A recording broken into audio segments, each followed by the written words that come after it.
The Objective News Network? The truth is emerging. The CIA knows that Wuhan was not really an accident. This is John Hnatio reporting. At ONN, we use advanced software called authentication to help us find only the most credible information on which we base our stories, the genuine issues of fact, to support only logically unassailable conclusions. At ONN, we are the seekers of truth. You can visit this URL for a demonstration of how the software works. We just saw an extremely well-done investigative news story at the EpochTV Times. The story walks us through the intricacies, suspicions, and remaining mysteries involved in why the Central Intelligence Agency and other members of the U.S. intelligence community continue to intentionally cover up and obstruct the real truth about exactly what the U.S.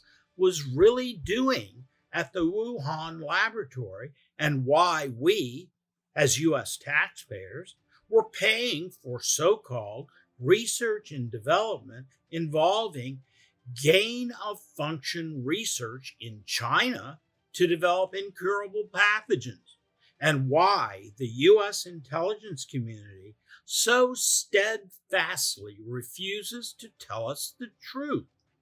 Well, the answer was reported by the Objective News Network many months ago as part of our 5-part series on the origins of COVID-19.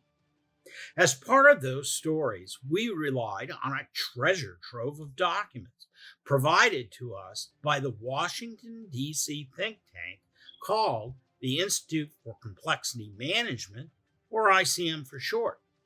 Well, it turns out the executive director and one of the principal investigators working at the think tank was a retired senior U.S. government official who worked with the CIA, the U.S. Department of State, the Department of Energy and its national laboratories, and the Pentagon to reduce the threat posed by the global nuclear, biological, and chemical weapons of mass destruction threat. That person would be me, John Hnatio.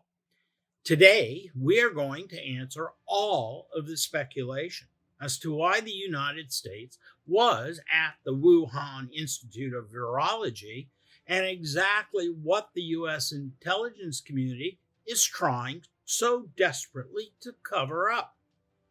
You see, I was fired from my position and then what they call burned by the U.S. intelligence community because I figured out and then proved and then tried to report up my chain of command that the intelligence community was running a global scheme to continue their research and the development of biological weapons in abject violation of President Nixon's 1969 order to stop all bioweapons development. This is why the CIA, State Department, the Department of Energy and their national laboratories, the FBI, the Department of Justice, and other elements of the U.S.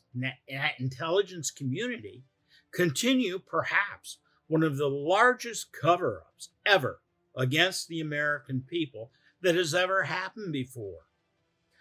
All to keep the truth out of view and to avoid the extreme embarrassment of the American government laid bare on the world stage by revealing the very, very ugly truth. The United States is no better than China, Russia, North Korea, Syria, or the other terrorists and terrorist groups that threaten the true American ideals of peace, liberty, and integrity that so many of our brethren in arms have died to protect over the past 248 years of the existence of the United States of America. You see, what the U.S. intelligence community did was to stick up their middle finger, and we won't do that here, at their own commander in chief. In this case, not just President Nixon, as one of many presidents of the United States, but much, much more importantly, the office of the President of the United States itself, and with it, our Constitution and everything else that America is supposed to stand for as a beacon of freedom, democracy, trustworthiness, and integrity in the world. The truth in the story of Wuhan can be found in the types of things the intelligence community engaged in well before the Wuhan incident. You see, the CIA, the State Department, and the Department of Energy and their national laboratories colluded at the highest levels of our government to pay foreign scientists working in Russia, China, and other countries whose interests and values are completely inimical to those of the American people to conduct the research and development to produce a whole new level of bioweapons gain-of-function capabilities that has led to the creation of fast-mutating and thus incurable pathogens like COVID-19 and other deadly pathogens.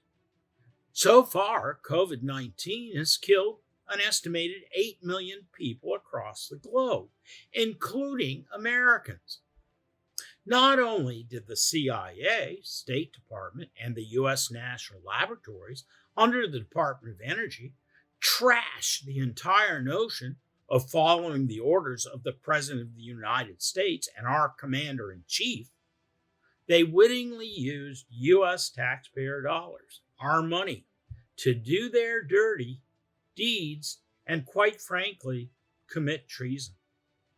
Soon, the Institute for Complexity Management will be sharing at its National Investigative Library of Evidence, or NILE for short, a report with the clear, compelling, and irrefutable evidence of the damage done by the U.S. intelligence community to the democracy, liberty, and integrity of our country.